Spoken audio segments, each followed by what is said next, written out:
Hello everyone, good evening. This is Kelly Beatty for Chelmsford Telemedia coming to you live from the Senior Center on this very brisk January evening.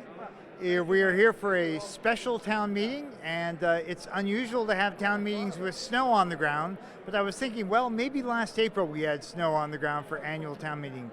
In any case, this is a special town meeting called to reconcile an issue having to do with salaries for our police union here in the town, the Policemen's Union, who have been working without an extension. They've been working on an extension of their pre-existing contract, which expired back in July of 2013. Now, the single warrant on tonight's agenda calls for the town to appropriate approximately $301,000, which will come out of our free cash and stabilization fund for the purpose of funding that increase and the new contract for the policemen, which has been settled by an arbitrator. And I meant to try to catch Paul Cohen, our town manager, before the meeting to find out if this is in fact the first time that he's gone to arbitration on one of the collective bargaining units here in town. You know, we have several: teachers, firefighters, policemen, school teachers, and other employees. So, in any case, John Curlin, the moderator, will be calling the meeting to order very shortly. Again, this is just a one-article warrant, so it could stand as one of the very quickest town meetings that we've had in a very, very long time. All the usual rules of decorum apply in terms of seconding and motions and so forth. We'll be using the electronic signaling devices again, and the town meeting reps have been settling in and getting ready to test those. We have a always changing configuration here. You know, it's a challenge here at the Senior Center, which was really not made for this kind of a presentation, to light it correctly, to get the sound correct. The gang at Chelmsford Telemedia do a very good job. We've enhanced the audio-visual here recently by adding extra projectors and new projectors. And also, of course, you can follow us online as this is happening. Live.chelmsfordtv.org is the place to go to catch our broadcast live, which will begin momentarily. We're really just waiting for the town moderator, John Curlin, to call the meeting to order.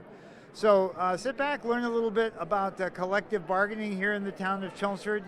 As always, we support our firefighters and our public safety officers, our police, and so we're hoping for a positive outcome here tonight. Let's tune in and wait for John Curlin to call the meeting to order.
Do we have a microphone? Thank you. Good evening. Please join me in the Pledge of Allegiance. I pledge allegiance to the flag of the United States of America and to the republic for which it stands, one nation, under God, indivisible, liberty and justice for all. Thank you. At this time, we'll check our electronic voting devices to see if we have a quorum and to make sure everybody's device is functioning properly. So please, when you see the screen, please vote now. While you're doing that, I will announce that the fire exits are, there's two in this room on both sides of the room, and then there's the exit at where you entered. And I'd also like to confirm for the record that I have reviewed the service of the warrant and that the Constable Service indicates that the warrant has been properly posted and served.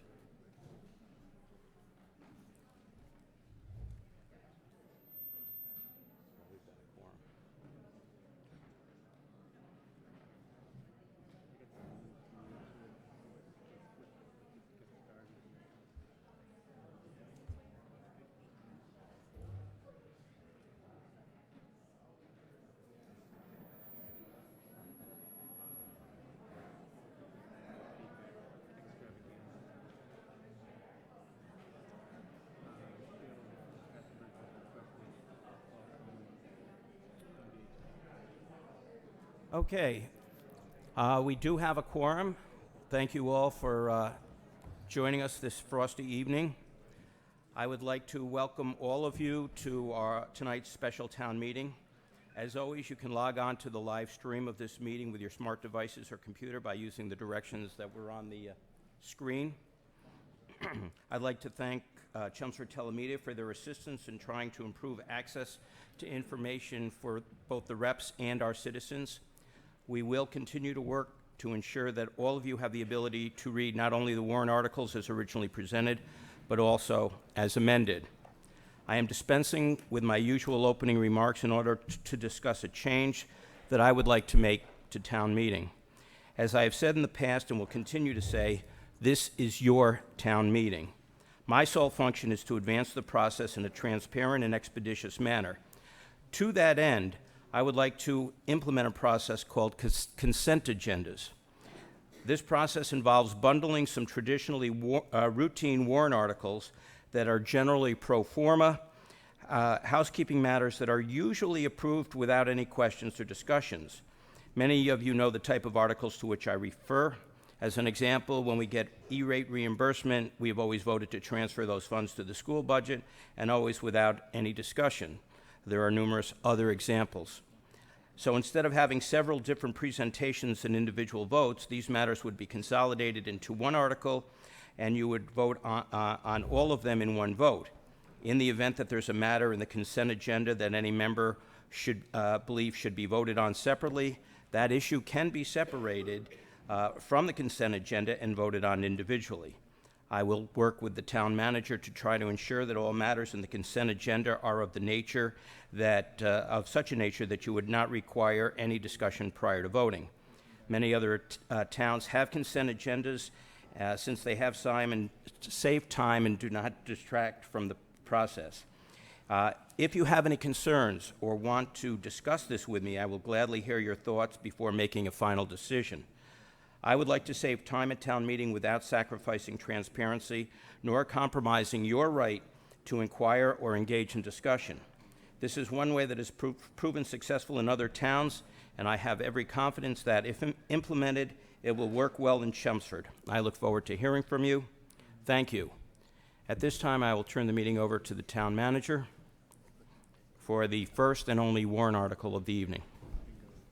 Thank you, Mr. Moderator. Good evening, everyone, and thank you for coming out this evening for the special town meeting.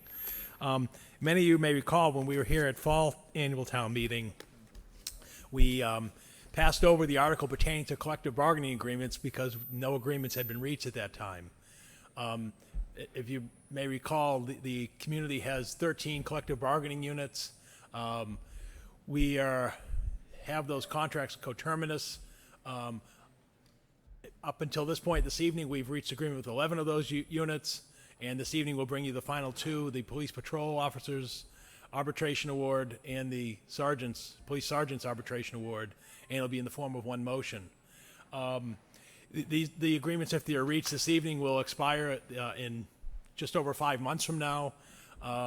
So we'll be back at the bargaining table with all of our unions as we move forward. The reason under the provisions of state law, once an arbitration award is reached, in a town with a town meeting form of government, the agreement has to be brought forth to the town meeting for ratification and funding at the next scheduled town meeting or at a special town meeting. Rather than wait until the annual town meeting in April, we thought it appropriate to have a special town meeting this evening so that this matter could be addressed one way or the other prior to the commencement of our budget cycle and the budget that will be presented at spring annual town meeting for the upcoming fiscal year. So here is the motion that we have this evening. We're looking for the approval to transfer $301,965 from the General Stabilization Fund to fund an employee contract agreement between the Town of Chelmsford and the Chelmsford Police Association Fraternal Order of Police, Lodge 110. And also in this motion, we're also seeking the approval to transfer $118,730 from the General Stabilization Fund to fund an employee contract agreement between the Town of Chelmsford and the Chelmsford Superior Officers, New England Police Benevolent Association, Local 20. So as you can see, there are two units, one having to do with the patrol officers, the others called the Superior Officers Union, which really only consists of the sergeant's union, sergeant rank. Our lieutenants and deputy chief and chief are non-union.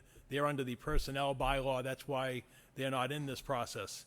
I know the amount seems hefty. It is a hefty amount of money. As you can see, it's almost $420,000 that we're seeking this evening. But I will remind you that this is a culmination of 3 years of contract funding.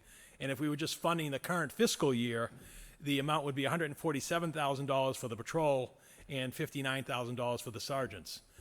We have 37 patrol officers and we have 9 sergeants in the community. And let me explain how we arrived at this process 2.5 years after we commenced bargaining. The town, as we did in the school committee, the Board of Selectmen and so forth, we bargained in good faith with our employees and recognition of the market, the labor market, and the financial abilities of the community per our resources in terms of state aid, property tax, and so forth. And we, as I mentioned earlier, we had reached agreement with 11 out of the 13 unions for the contract. Generally, the provisions of those contracts for the past 3 fiscal years, including the current year as the third year, were 2% per year in funding annually to the total compensation for those groups. As noted, we were unable to reach agreement with the 2 police groups. Therefore, under the provisions of state law, the Joint Labor Management Committee for Municipal Police and Fire issued an arbitration award pertaining to the patrol officers on December 4th, 2015, and an arbitration award was issued this past week pertaining to the superior officers, the sergeants, on January 16th. I think the first place to start is, what is the Joint Labor Management Committee for Police and Fire? First of all, as the name suggests, it only applies to police and firefighters. This law does not apply for other bargaining units. They do not have such an arbitration process in the Commonwealth of Massachusetts. Back in 1987, the legislature and Governor Dukakis at the time amended the bargaining provisions for police and fire and established the Joint Labor Management Committee to have the oversight responsibility for collective bargaining for municipal police and firefighters. And what that means in English is that when either party or the parties acting jointly believe that the process for collective bargaining has been exhausted, the party or the parties can petition the committee to exercise jurisdiction. And then basically what happens is the committee reps come in, and there are representatives of management and labor, and then there are neutrals, which is sort of the decisive, usually in most cases, the decisive vote on the 3-member panels. And basically the reps come in, they meet with the parties individually, they meet with the parties jointly, oftentimes, and they basically are there to reach an agreement. They're not there to weigh the merits of the agreement. Their job is, how can we get the 2 parties who are unable to reach an agreement together, recognizing the fact that this is an ongoing relationship, that once an agreement is reached, it's going to continue. They're going to be back at the bargaining table in the future, and it's a long-term relationship. And so in essence, they meet with mediation, and unfortunately, we weren't able to resolve it by mediation, and so then they exercised the next level of jurisdiction, which is arbitration. In the case with the patrol, right up until the hours of the arbitration hearing, they postponed it a couple of hours and said, hey, can we work this out without going through the full process of a hearing? And as you can imagine with a hearing, you enter exhibits, you have witnesses, you testify, and so forth. Unfortunately, we weren't able to reach an agreement prior to the hearing, so we went through the full hearing with the arbitrator, and then the arbitrator issued an award. And then the question becomes, well, what happens once an award is issued? Under the law, the committee's arbitration award shall be submitted to town meeting in a town, obviously for a city, it'd be a city council, for funding requested with the award. And under the provisions of the law, the employer, which in our case is the Board of Selectmen and myself, and the exclusive bargaining representatives, i.e. the union reps, shall support such a decision. Therefore, we support the decision as if we had reached it at the bargaining table. So this evening, you will not hear any contrary comments from either the members of the Board of Selectmen nor myself against this agreement, nor will you hear testimony from members of the bargaining units against the agreement, because under provisions of the law, we're prohibited from doing that. However, you do have the benefit as a legislative body of the Finance Committee. They are your representatives. They are not bound under the provisions of this law. They are presented to issue you with a recommendation, and what you will hear this evening is a favorable recommendation. And then the question then becomes, well, what if town meeting votes not to approve the appropriation and the associated award? What happens then? Under the provisions of the law, it's not binding arbitration. Under the provisions of the law, the award would be vacated, and then the matter would be returned for future bargaining. I can tell you in history, labor history in Massachusetts, that rarely happens, but it is a provision. There is no such thing as binding arbitration in Massachusetts, although certainly you can imagine there have been efforts to accomplish that over the years. So let's go back to the award in case this evening. Under the arbitration award, the wages will be adjusted 2% per year for fiscal years 14, 15, and 16, i.e. that's a retroactive back to July 1st, 2013. And what that basically means, and I'll take a moment as an aside, is that basically means the folks in our accounting office have to go back and look at the 26 pay submissions over each of these fiscal years and go back and adjust for the salary adjustments to determine the impact of the award, both in terms of base pay and other amendments to the contract. So I want to thank Darlene and her staff, because this is a significant undertaking. As you can imagine, they had to look at over 75 payroll submissions over the periods and to make sure that the amounts were accurate. So in essence, a 2% retroactive. The longevity schedule for the patrol officers was increased by $550, and that was retroactive to July 1st, 2014. So basically, for the last 2 years of the contract, they get the increase in longevity. And then the final provision of the patrol officers award is that the current $1,500 per year EMT stipend shall be increased to 6% of each officer's base salary, provided that 50% of the police officers in the department are EMT certified. Now I'll take a moment to explain the context of this award.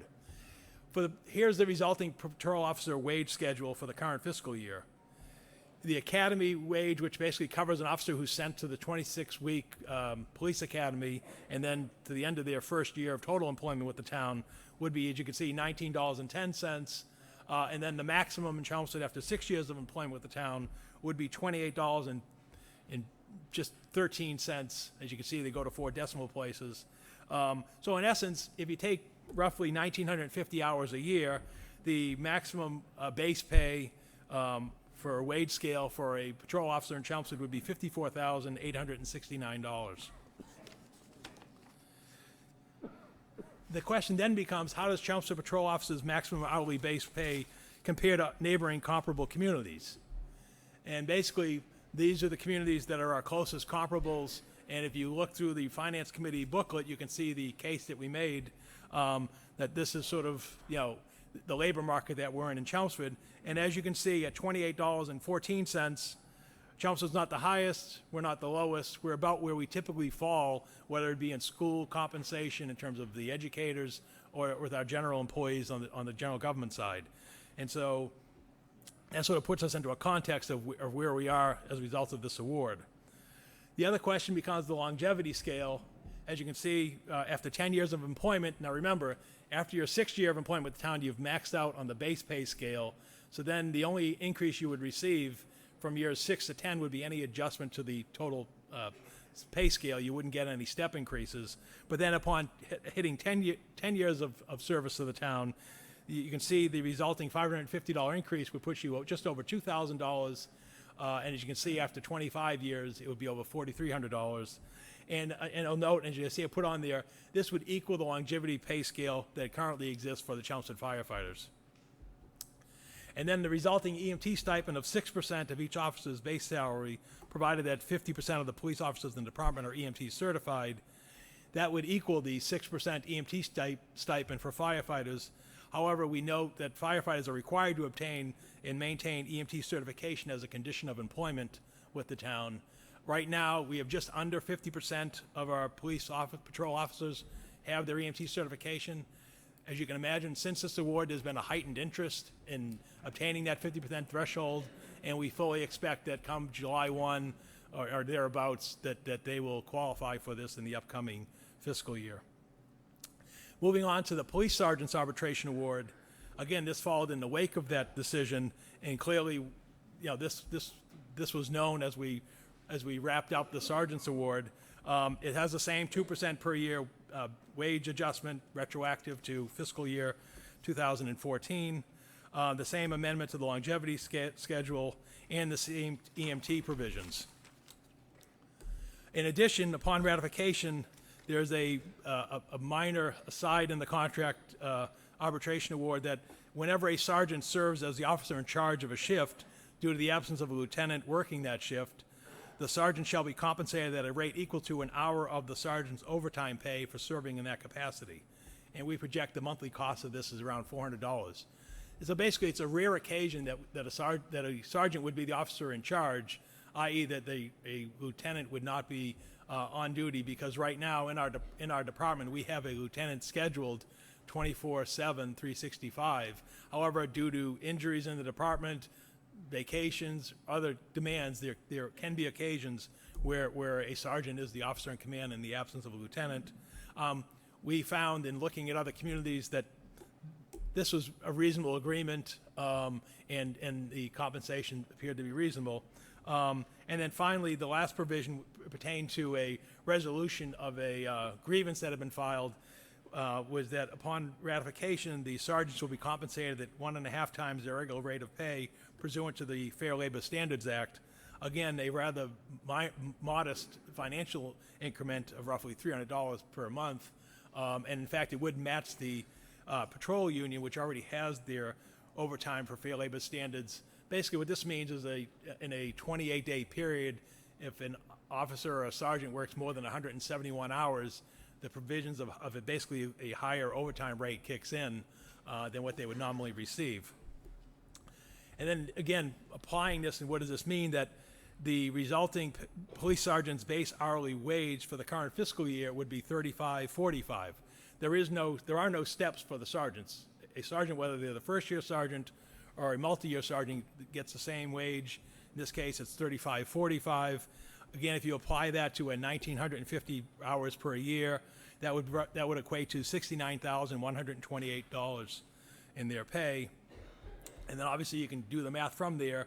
If it's a 6% EMT stipend, that would be almost $4,148 they would receive under that provision. Again, looking at the comparables in terms of our base wage to neighboring communities, as you can see on first glance, Chelmsford is higher than our neighboring communities in terms of the base wage. However, there are more factors that go into total compensation than just base wage. As mentioned, there are educational incentives, there are EMT stipends, there are longevity, and so forth. And I think in fairness, in summary, the overall compensation puts us, again, in range with our neighboring communities. So with that, Mr. Moderator, I've completed my comments and presentation this evening, and be glad to answer any questions from the town meeting. Thank you very much, Mr. Manager. Now is the time for questions and answers.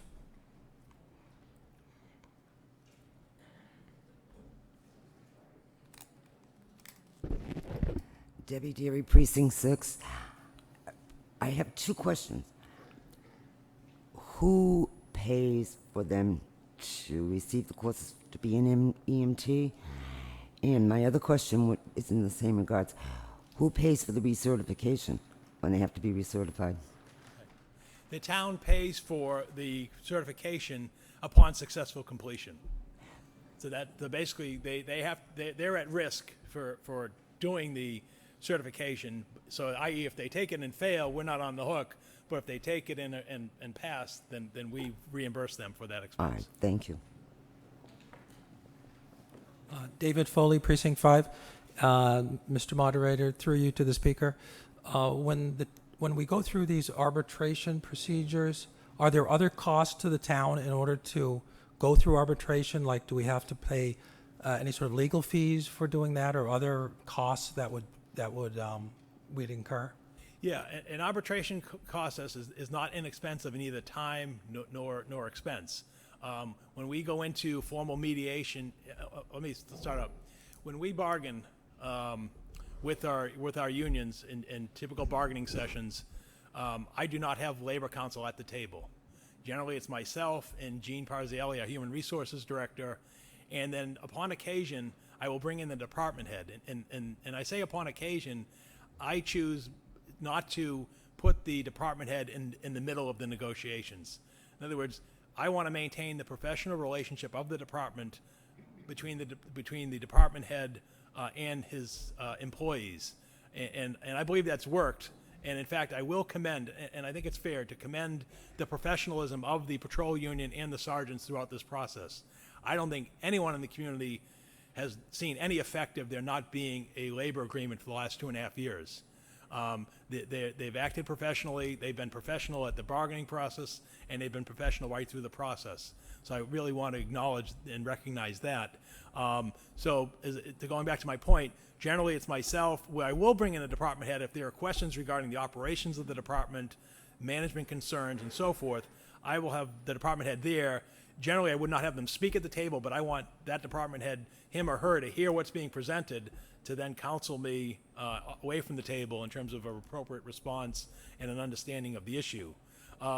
So that's how we do it. And then if we reach a level of impasse where we're at the question of mediation or arbitration, that is a formal legal process. At that point, we bring in labor counsel. Brian Mazur from Coltman & Page is on the stage this evening.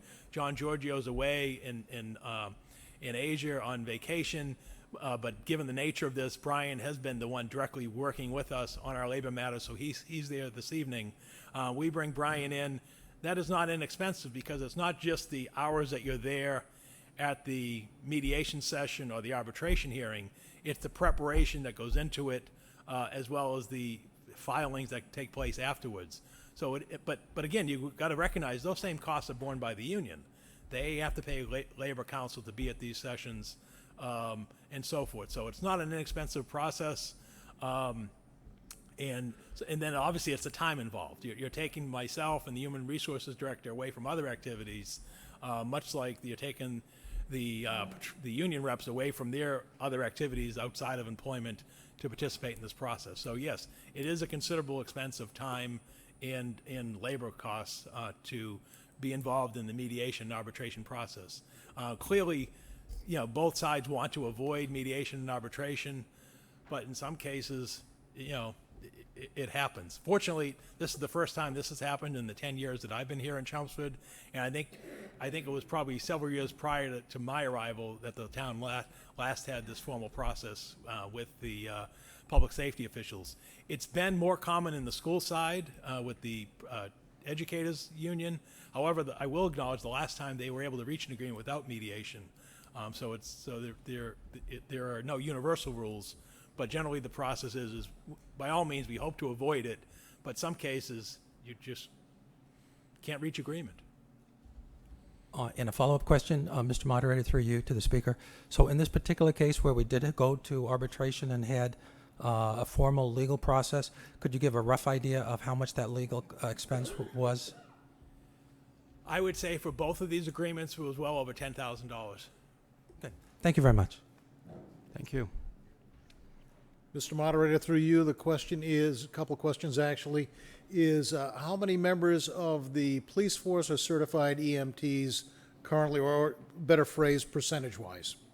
For the Sergeants Union, all but one are EMT certified, and for the 37 patrol officers, we have, I believe we have 16, 17, because we just actually took a civil service transfer in who has that certification. So we're almost there. As I said, we have 4 going right now. We expect we'll cross the 50% within a few months. And Mr. Moderator, through you to the speaker, the 50% is required in order to have the 6% stipend kick in? Yes. Okay, 6% being, significantly more than is currently being paid for EMT certification. And realizing that our public service employees do a terrific job, are we further equipping the police officers to actually provide EMT services with defibrillators in the police vehicles or other equipment like Narcan and so forth that's available to them so that when they are certified, they can act as certified EMTs?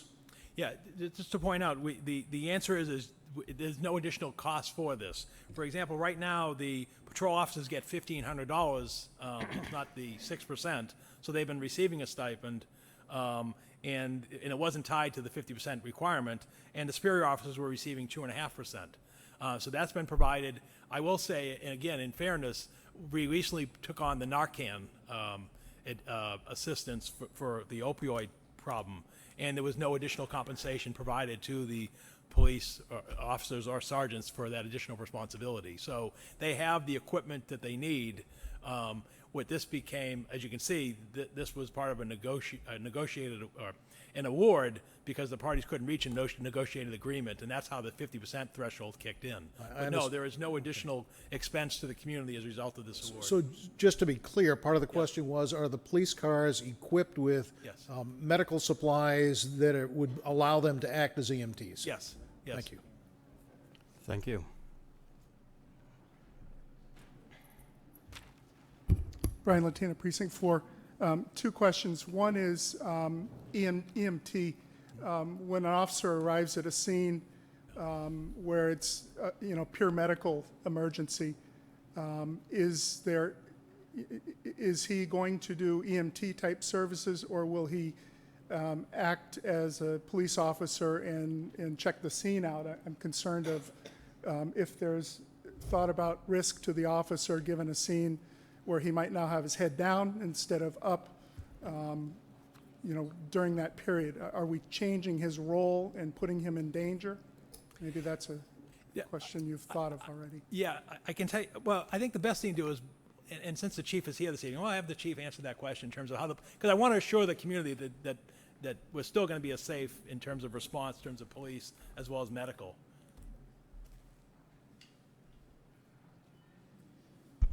Good evening, everybody. To answer the question, every scenario like that would be different, depending on what's going on. First and foremost, at a medical call, a typical medical call where someone needs aid, that officer is going to revert to his training. And if the training's at an EMT level, he'll provide EMT care. All police officers in town are certified as first responders. So they're all trained at a certain level of medical care. EMT is a higher level. So they will provide that care when they're able to, but each scenario could be different. Just like a first responder may or may not be able to do immediate care to a victim depending on what's going on. The first and foremost, they have to make the scene safe, and that's safe for everyone, including them. Luckily, in this town, 99% of the time, medical calls, aid is immediately rendered to the victim. And I support the EMT initiative 100%. It benefits the community, having these officers show up. All the cruisers are equipped with oxygen, AEDs, Narcan, full medical kits. It really is a win-win for the community. Thank you. Mr. Moderator, second question. If we have 50 officers and just rough numbers, $420,000 award, if you will, arguably $8,400 checks will be issued, I assume, or some variation depending on their salary. Will these officers get a tax bite against current year money, or do we give them money retroactive and have them refile. I mean, I'll we're not grossing up I'll let the manager address that. to cover their tax bite, or are we? No, they'll receive a retroactive check. If this is approved, they will receive a retroactive check in February, and therefore they wouldn't pay the tax consequences of that until they file their 2016 income tax. So I guess it's probably good that they got the money in after the first of the year, as opposed to if we were here last month. Okay, thank you. Claire Janot, Precinct 7. Hi, good evening.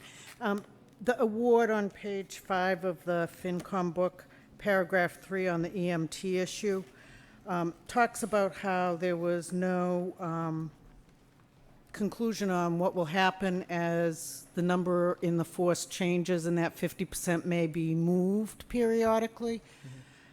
Were this to become an issue, it says the parties are to reach some consensus on this program, or the panel retains jurisdiction to come back.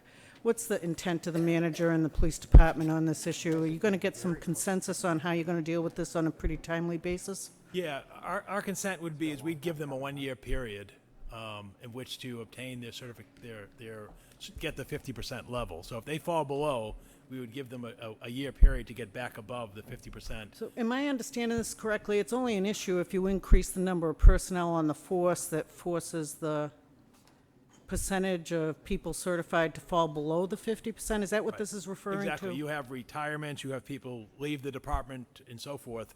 And again, if you're near that 50% threshold, you can see how you could vacillate above and below. Okay, so back to my question, do you plan on coming up with a clear written agreement on this Yes. in a timely basis? Yes. Thank you.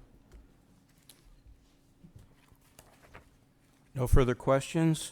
Does the Finance Committee have a recommendation? Thank you, Mr. Moderator. The Finance Committee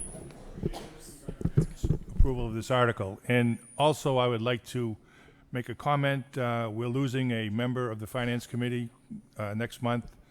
The young lady sitting next to me, Margarita Calaviotos, is leaving us, and she'll be going to Singapore with her husband, who'll be there for 3 years. So we'd like to thank her for her service and hope she has a wonderful time. Thank you.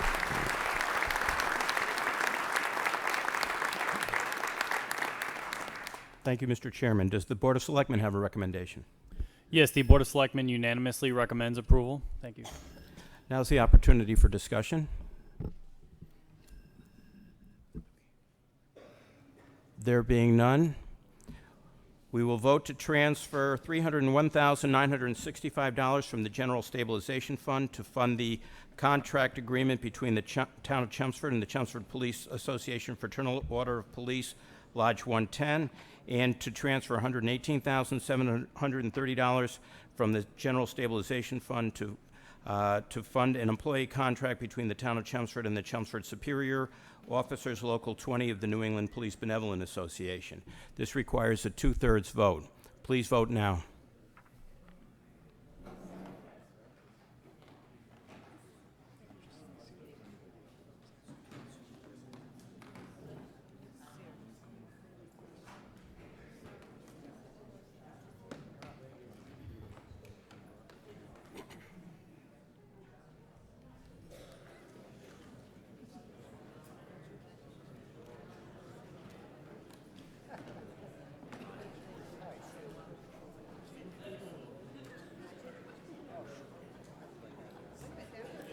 The final vote is 115 in favor, 1 opposed, no abstentions. Before we complete, I have been asked to make an announcement. The Chelmsford Community Blood Drive will be Tuesday, January 26th, between 1:30 p.m. and 7:30 p.m. at St. Mary's Church, 25 North Road, Chelmsford. If you donate blood, you will get a $5 Dunkin' Donut gift card. If you have any questions or if you want to schedule an appointment, please contact Leonard Doolin at 978-256-3604. I will entertain a motion to adjourn. Second, please. Vote. All in favor? Opposed? Hopefully I'll see you all on April 25th. Thank you.